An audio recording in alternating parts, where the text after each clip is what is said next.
Chicos, buenas tardes. Hoy de nuevo con ustedes con el curso esta vez de física, ¿ya?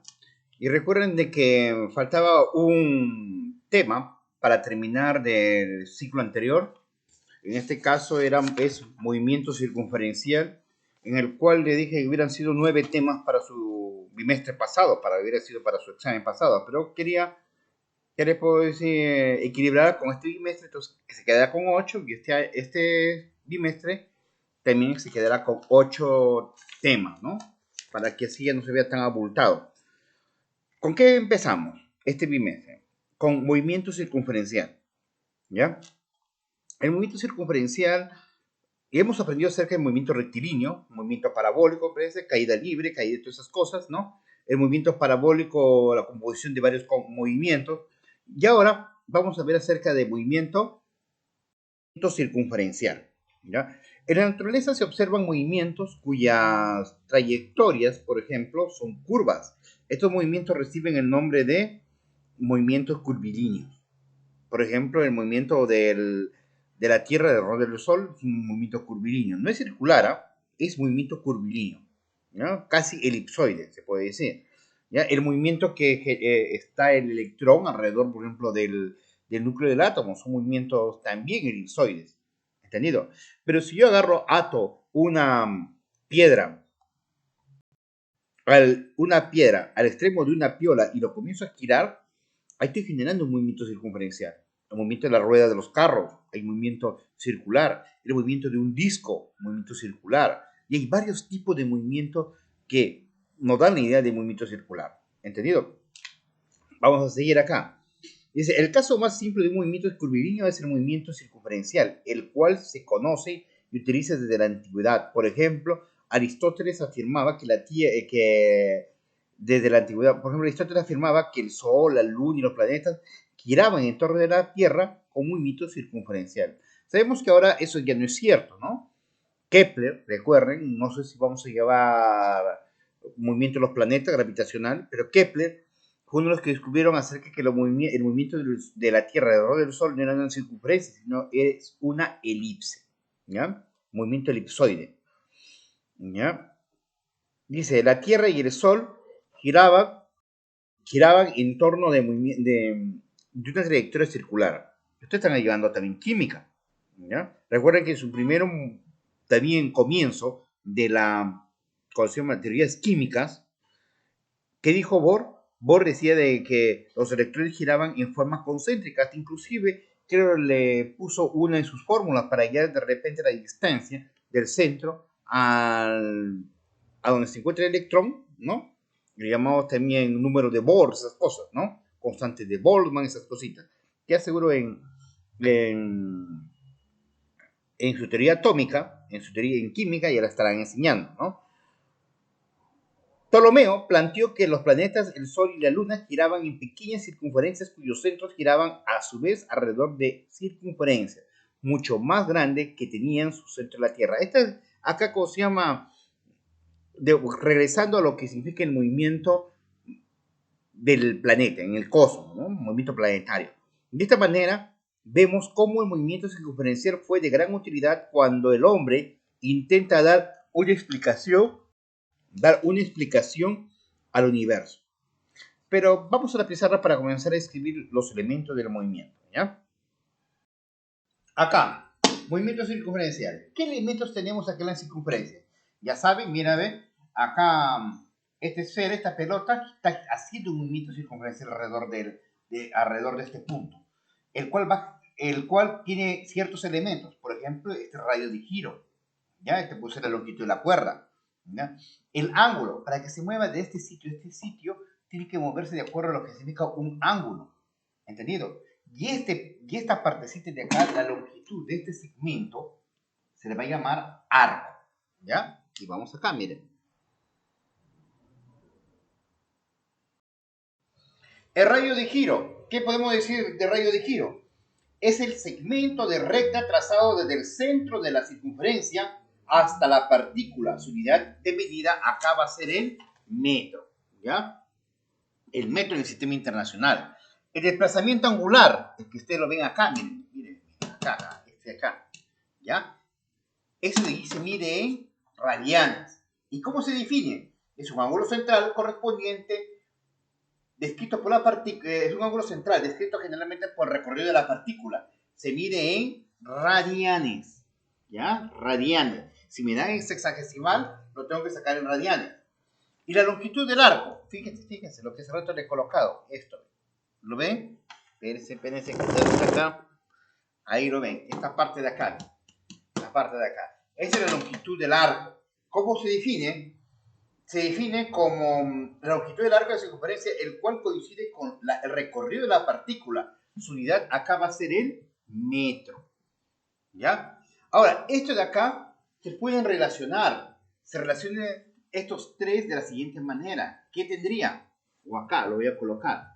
¿Ya? Este arco es igual al producto del ángulo central, del desplazamiento central de 10 radianes, multiplicado por el radio. ¿Entendido?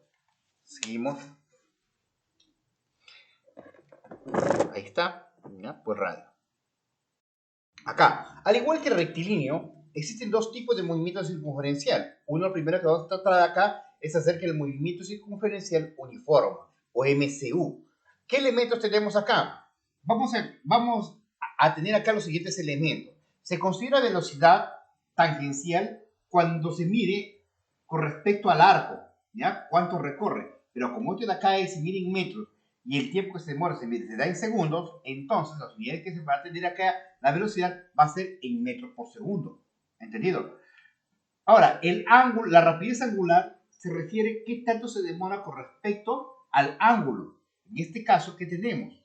Que, como se llama velocidad angular, es igual al arco medido en radianes dividido entre el tiempo. ¿Entendido? Ahora, estos dos también se pueden relacionar, igualito que el arco el arco con el ángulo. ¿Qué se diría? Velocidad es igual a velocidad angular por radio.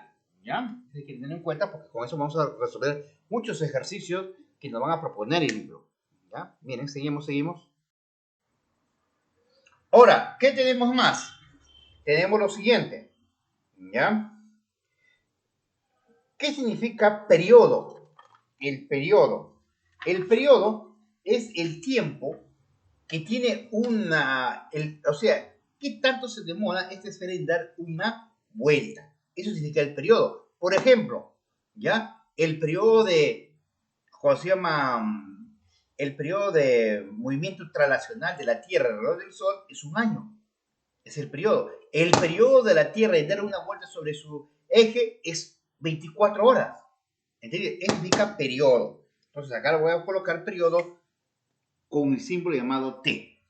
La inversa de periodo significa frecuencia. Frecuencia es la inversa del periodo. Pero ¿cómo lo puedo definir la frecuencia? La frecuencia es qué tantas vueltas puede dar un objeto por un determinado tiempo. Por ejemplo, yo quiero medir cuántas vueltas me da, cuántas vueltas me da esto por un segundo. Y eso lo voy a llamar revoluciones por segundo. ¿Entendido? O de repente lo hago por minuto. Revoluciones por minuto. Entonces, ¿qué tantas vueltas me puede dar un objeto alrededor, ¿no? En movimiento circunferencial por segundo? ¿O qué tantas vueltas me puede dar esto de acá por minuto? Este signo, por si acaso, es más antes del RPM del Movistar. ¿Ya? Revoluciones por minuto, la otra se llamaría revoluciones por segundo. Este de acá, este concepto de acá, está relacionado con el ángulo omega de arriba, o sea, con la velocidad angular, claro. ¿Ya? Se define como 2pi frecuencia, acá lo pongo, no sé si me dejo ver acá lo voy a 2pi frecuencia, ¿ya? O si no, 2pi sobre t. Esto es debido a que la frecuencia y el periodo son unidades distintas. La frecuencia, por si acaso, se mide en unidades llamadas hertz. Ahí no se encuentra, por si acaso.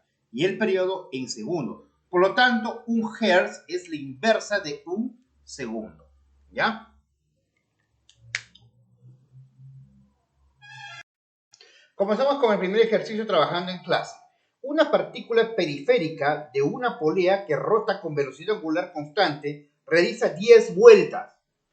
en un minuto. Ese significa frecuencia. Lo que hace rato le acabo de decir. Frecuencia, ahí sería 10 revoluciones por minuto. ¿Por qué? Da 10 vueltas en un minuto. ¿Qué me preguntan ahí?